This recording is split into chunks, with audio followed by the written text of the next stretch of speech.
City কলেজের ওই ঘটনার প্রসঙ্গ কেন আসছে? ওই ঘটনার পরবর্তীতে বিভিন্ন ক্যাম্পাসে এই ধরনের উত্তেজনা ছড়িয়ে পড়ে, যেখানে এই যে গুপ্ত রাজনীতির বন্ধের দাবি জানিয়ে আপনাদের পক্ষ থেকে, ছাত্রদলের পক্ষ থেকে বিভিন্ন প্রতিবাদ দেয়াল লিখন লেখা হয়েছে।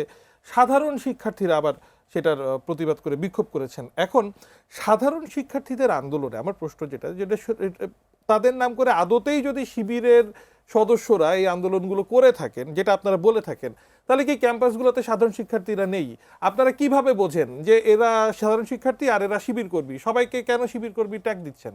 না না, এটি তো খুবই পরিষ্কার। না না, এটি খুবই পরিষ্কার। ঢাকা বিশ্ববিদ্যালয়ে এখন ধরেন 40,000 শিক্ষার্থীর মধ্যে প্রায় আমার হিসাব মতো 25-26,000 শিক্ষার্থী ঢাকা বিশ্ববিদ্যালয় আবাসিক শিক্ষার্থী। তো ঢাকা বিশ্ববিদ্যালয়ে কয়জন শিক্ষার্থী, আমরা যে ওনাদের গুপ্ত বলেছি, সেই গুপ্তর প্রতিবাদে কয়জন শিক্ষার্থী ওনাদের পক্ষে মিছিল করেছে? যারা মিছিল করেছে সবাই শিবির কর্মী, এখানে কোনো সাধারণ শিক্ষার্থী নেই। আমরা যেই ডিফিনেশনে সাধারণ শিক্ষার্থী বলে থাকি, অর্থাৎ আমরা কি বুঝি, সাধারণ শিক্ষার্থী মানে হচ্ছে কোনো রাজনৈতিক দলের সে অন্তর্ভুক্ত নয়, সদস্য নয়, সমর্থক নয়, তাদেরকে তো আমরা ওই ডিফিনেশনে মার্জিন করি যে সাধারণ শিক্ষার্থী।